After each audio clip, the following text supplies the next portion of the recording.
So you're looking at selling your home and you're wondering, how should you price it?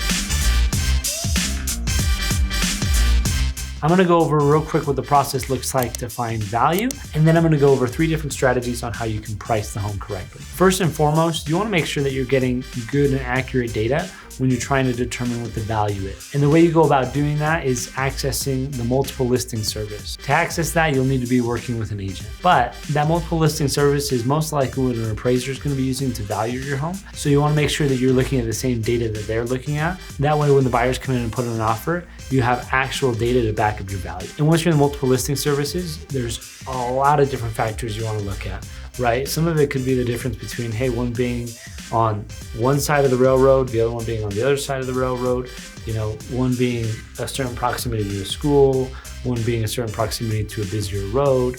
Whatever it is, there's a lot of different variables that go into it, as well as your square footage, your bed, your bath. So you wanna make sure you're looking at all those different variables and adjusting the price according to some of those details, which is why it's extra important to make sure you're working with an expert in your area. Now let's assume that you've done all that. Your agent that you're working with is probably gonna come in and say, hey, I'm very confident that we're right around this value. And that's where the 3 strategies come in. Strategy number 1 is needle in the haystack. You price it above market and you hope that somebody just absolutely falls in love with it.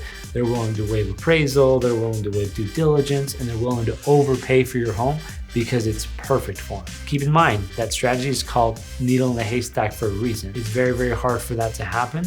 It's not very likely, but once in a blue moon, it does happen. Quick pros and cons on that. The benefit is you have someone who's willing to pay your price and not have too many contingencies, and you get an absolutely out of this world offer. The potential downfall, especially in the market that we're in currently, homes tend to sell pretty quickly. So if you start to change your strategy from needle in the haystack down to more market value or a little bit below market, people are going to start wondering, hey, is there something wrong with this home? It hasn't sold in 2, 3 weeks, 4 weeks, whatever it is. So I think that there's probably a problem with it, that someone's trying to hide or something shady is going on here. People start to create this doubt in their mind, and it keeps them from even getting in and looking at your home. And now the people with leverage become the buyers. As a seller, that's not where you want to be. So again, the strategy is high risk, high reward. So it's up to you on how you want to go about that one. Strategy number 2, you want to list it as close to market as you can. People will look at the home and say, hey, this seems like a fair price, so we're going to try and submit a fair offer.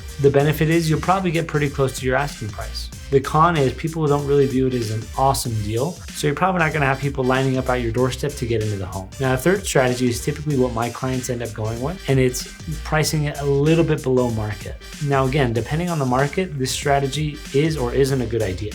But for the market that we've been in, I've seen it play out very well. On this third strategy, we go $5,000 to $10,000 below market. Now, the benefit is, as people are looking online and they're comparing your house with all these other homes, they're saying, hey, wow, that seems like almost a better deal than all the other houses that we're looking at. So now there's this intrigue factor, and more people come in and say, wow, well, I want to look at that. I mean, it seems like a good deal. I think we can actually get a good deal in this market. And once they're in the door, and once they're seeing other people, and once they've already fallen in love with this home, it's too late. See, we got them in there on an emotional level and also on a price level. So they're going in there thinking it's an awesome deal. But once we got them in there, they start to take some of that logic and put it away, because the emotional side of them living in the home, feeling it out, whatever that process is, becomes stronger than the logical side of things. And then they go away from thinking, hey, this is a great deal, to, hey, how can we get this deal? Looking at our budget, how can we make this work?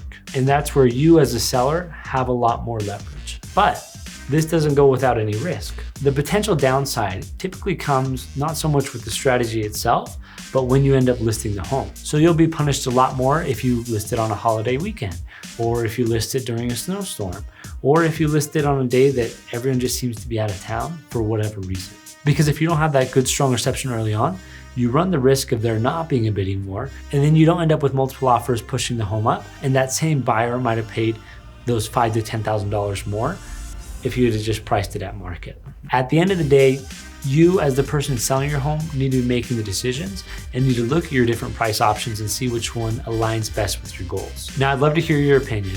If you're a seller, which strategy are you going with? Please put your answer below in the comments. Like and subscribe.